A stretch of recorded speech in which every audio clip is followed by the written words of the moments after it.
Dus yang pertama adalah lakukanlah riset mendalam ya terkait jenis beasiswa yang mau kamu daftarkan ketika PDP, negara tujuan, universitas tujuannya ya. Pastikan tentu saja ketika kamu sedang mencari negara dan universitas tujuan, pastikan itu emang ada di list LPDP ya. Semuanya ada di panduan yang dipublish ketika LPDP sedang buka buka pendaftaran gitu ya. Jadi kembali pastikan berkonsultasi dulu, pastikan memahami dulu panduan tersebut. Lalu persiapkan dokumen ya dari jauh-jauh hari, nanti jangan mepet-mepet, tingkatkan kemampuan bahasa gitu ya, karena untuk persyaratan IELTS, TOEFL atau Pearson-nya, tadi saya sudah sempat mention, itu ada skor minimum yang harus bisa diraih ya. Jadi untuk teman-teman yang mungkin masih perlu PR gitu ya untuk meningkatkan kemampuan bahasa, itu bisa disiapkan juga.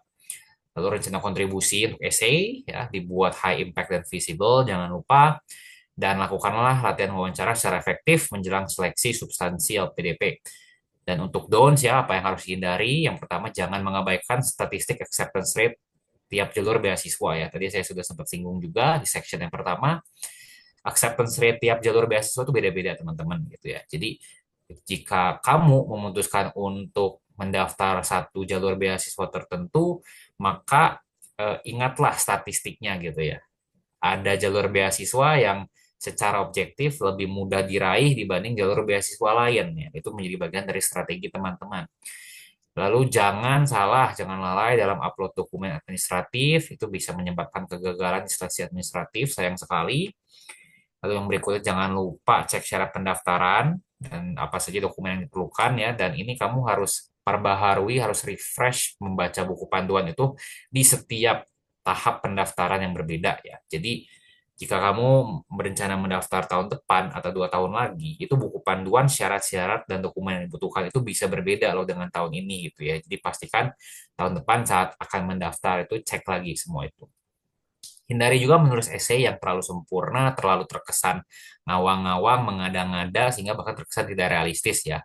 Biasanya panelis itu punya pengalaman yang cukup untuk bisa mengenali jenis-jenis esai yang seperti itu. Sehingga nanti kamu ketika diwawancara akan mungkin cenderung ditanya-tanya, cenderung dibantai begitu ya. Kamu kesulitan menjawab dan sebagainya itu menjadi masalah juga. Yang terakhir, jangan terkesan sombong atau angkuh ketika melakukan wawancara ya.